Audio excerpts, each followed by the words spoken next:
John Dewey pernah berkata, pendidikan bukanlah persiapan untuk hidup, pendidikan adalah hidup itu sendiri. Mendidik pikiran tanpa mendidik hati bukanlah pendidikan sama sekali. Ilmu tidak hanya cukup untuk dipahami, namun juga diilhami. Ali bin Abi Thalib pernah berkata bahwa ilmu itu lebih penting daripada kekayaan, karena kekayaan itu harus kita jaga, sedangkan ilmu itu yang menjaga kita. Hai, Assalamualaikum warahmatullahi wabarakatuh. Kami dari kelompok 10. Aku Amara. Aku Delia. Aku Sabila. Aku Alivia. Apa itu landasan-landasan faktual pendidikan? Penasaran kan? Mari kita simak video berikut ini.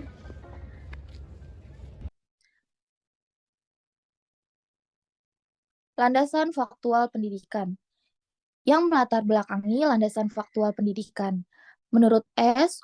Wojowasito 1972, bahwa landasan dapat diartikan sebagai asas di mana landasan adalah tempat berpijak atau tempat dimulainya suatu perbuatan.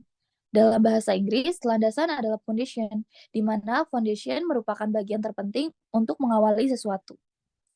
Kemudian, apa sih pendidikan itu sendiri? Pendidikan merupakan usaha sadar dan terencana untuk mewujudkan suasana belajar dan proses perkembangan untuk memiliki kesadaran spiritual, pengembangan diri, kepribadian kecerdasan, dan akhlak mulia. Maka dari itu, landasan dan asas tersebut sangat penting secara fungsional. Pendidikan dasarnya adalah persiapan. Nah, ada beberapa landasan pendidikan tersebut. Di antaranya yaitu landasan faktual yang akan kami bahas kali ini. Selanjutnya adalah pengertian landasan faktual pendidikan. Apa itu landasan faktual pendidikan? Landasan faktual pendidikan adalah seperangkat asumsi mengenai kehidupan manusia apa adanya yang dijadikan titik tolak dalam rangka pendidikan. Karakteristik landasan faktual pendidikan adalah deskriptif yang menggambarkan pendidikan apa adanya. Landasan faktual pendidikan memiliki beberapa nama lain. Di antaranya adalah yang pertama, landasan ilmiah pendidikan. Disebut landasan ilmiah pendidikan karena landasan faktual pendidikan bersumber dari riset ilmiah berbagai disiplin ilmu. Yang kedua, landasan deskriptif pendidikan. Disebut landasan deskriptif pendidikan karena riset ilmiah yang dilakukan bertujuan untuk membuktikan fakta-fakta apa adanya mengenai pendidikan. Dan yang terakhir disebut sebagai landasan empiris pendidikan. Disebut landasan empiris pendidikan karena riset ilmiah dilakukan berdasarkan pengalaman dan penelitian empiris. Karena hal ini pula, landasan empiris pendidikan juga dapat disebut sebagai landasan ilmiah pendidikan. Lalu selanjutnya adalah manfaat mempelajari landasan faktual pendidikan. Manfaat yang pertama yaitu memperluas wawasan tentang fakta empiris pendidikan. Kedua, memahami fakta apa adanya tentang pendidikan sebagai titik tolak dari mana praktik pendidikan dimulai.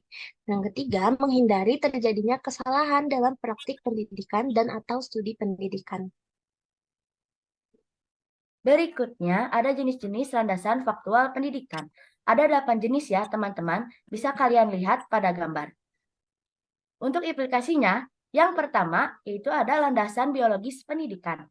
Manusia adalah makhluk biologis yang lahir tak berdaya, sehingga bantuan berupa pendidikan diperlukan agar manusia dapat hidup mandiri. Singkat katanya, manusia itu perlu dididik. Yang kedua, ada landasan psikologis pendidikan. Pendidikan identik dengan personalisasi, yaitu adalah upaya membantu perubahan tingkah laku individu untuk mencapai perkembangan optimal menjadi diri sendiri yang berhubungan dengan lingkungan intelektual, emosional, dan volisional. Selanjutnya, yang ketiga ada landasan ekonomis pendidikan. Implikasinya, segala konsep, prinsip, dan fakta perilaku manusia dalam mencapai kemakmuran material perlu dipertimbangkan sebagai titik tolak dalam rangka pendidikan. Yang keempat ada landasan fisiologis pendidikan. Berbagai organ yang dimiliki manusia tidak berfungsi sendirian. Sebab itu, manusia perlu bantuan berupa pendidikan.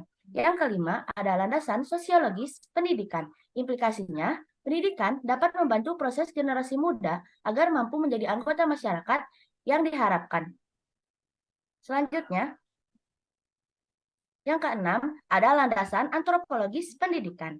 Implikasinya, pendidikan identik dengan enkulturasi atau pembudayaan, yaitu adalah bentuk penyampaian kebudayaan oleh suatu generasi kepada generasi mudanya. Yang ketujuh ada landasan politik pendidikan.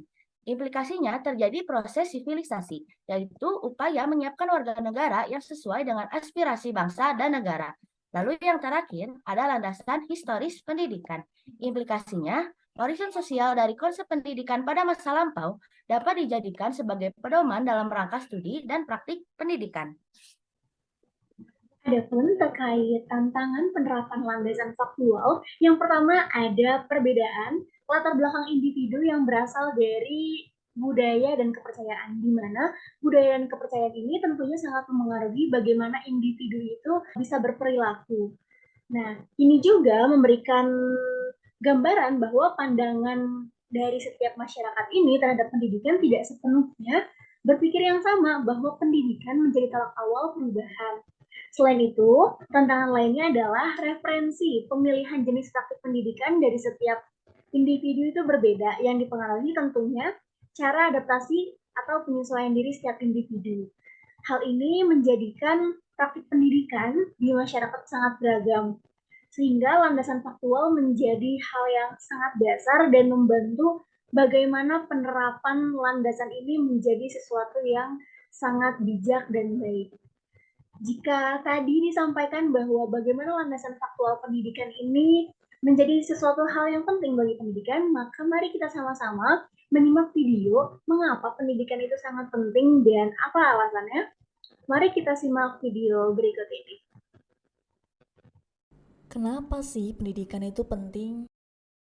Ya, nggak bisa dipungkiri juga kalau pendidikan itu adalah faktor utama manusia dalam menguasai pengetahuan dan juga keterampilan.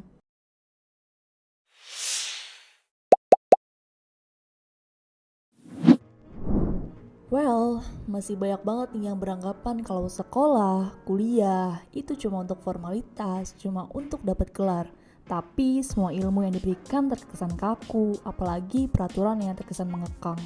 Tapi apakah kalian tahu young leaders bahwa peraturan yang super saklek dengan sikap guru dan dosen yang kadang bikin gemes, bahkan nangis darah, semata-mata karena ingin membentuk pribadi kalian. Karena pendidikan itu nggak soal mendapatkan ilmu aja, melainkan tentang membentuk attitude, mental, pola pikir, dan juga manner, biar kalian nggak sekedar lulus, nggak sekedar mendapatkan gelar, tapi juga bisa menjadi orang yang berkelas. Singkatnya gini, kamu udah hidup di zaman modern, gak perlu nunggu 10 tahun lagi untuk bisa ketemu sama robot. Karena di era revolusi 4.0 ini udah banyak banget menciptakan perubahan. 5 tahun ke depan itu bisa kerasa lebih cepat karena adanya kemajuan teknologi. Nah, saking cepatnya, kadang kita gak sadar nih, apa aja sih hal baru yang ada di sekitar kita, bahkan perubahan apa aja yang ada dalam diri teman kita. Misalnya, kok dia bisa sukses duluan ya, padahal lahirnya aja samaan. Ternyata dia dewasa juga ya. Tuh kan, ujung-ujungnya insecure. Karena kamu merasa diri kamu itu gak spesial, kemampuan kamu gak sebagus dia. Kalau udah begini, yang repot kamu sendiri kan? Dari situ kamu mulai sadar deh kalau zaman semakin kejam, semakin banyak tuntutan, bahkan saingan, dan juga tantangan-tantangan lainnya. Kalau kalian gak segera sadar, ya bisa tergilas. Untuk itu, perlu adanya survival skill agar kalian mampu bertahan hidup dan bersaing dengan manusia lainnya. Anggap aja kamu hidup di dunia ini bersama predator. Kalau gak segera upgrade diri, ya kamu bisa mati di mangsa. Nah, caranya gimana nih biar bisa bertahan hidup dan mampu bersaing? Salah satunya dengan pendidikan. Dan di video kali ini saya akan menjelaskan 9 hal kecil aja sih, tapi nggak banyak orang tahu bahwa hal kecil tentang pendidikan ini dapat berpengaruh besar untuk hidup kamu nantinya. Jadi tonton video ini sampai selesai ya. Pertama, dengan pendidikan, peluang kamu untuk mendapatkan kehidupan yang lebih baik dan stabil akan semakin besar, karena pendidikan akan membuka peluang kamu untuk mendapatkan reputasi yang baik, pekerjaan yang oke, dan kesempatan hidup aman dan sejahtera di masa depan. Kedua, pendidikan juga akan membantu seseorang untuk mendapatkan pekerjaan dengan gaji yang tinggi. Uang yang cukup membiayai kehidupan kamu tentu membuat hidupmu lebih nyaman kan? Ngaku aja deh dan realistis. Selain itu, dengan pendidikan, kesempatan untuk mendapatkan jenjang karir yang lebih baik akan semakin luas. Ketiga, menjadi mandiri. Pendidikan dapat membuat kamu jadi orang yang lebih mandiri loh, apalagi kalau selama sekolah kamu jauh dari orang tua. Bahkan ada yang sampai ngerantau ke luar negeri. Lama-lama diri kamu akan terlatih mandiri. Kamu pasti akan mulai berpikir bagaimana nih caranya biar uang saku kamu ngepas buat jajan, buat menghidupi diri kamu sendiri yang lagi jauh dari orang tua. Nah, dari situ nih kamu akan belajar untuk mandiri secara finansial dengan mencari pekerjaan part-time atau freelancer. Dan setelah lulus, gak kerasa nih, tiba-tiba kamu punya experience yang banyak banget. CV kamu oke, penuh sama pengalaman kerja, ditambah sama nilai, ilmu, dan juga gelar pendidikan kamu. Sampai jumpa!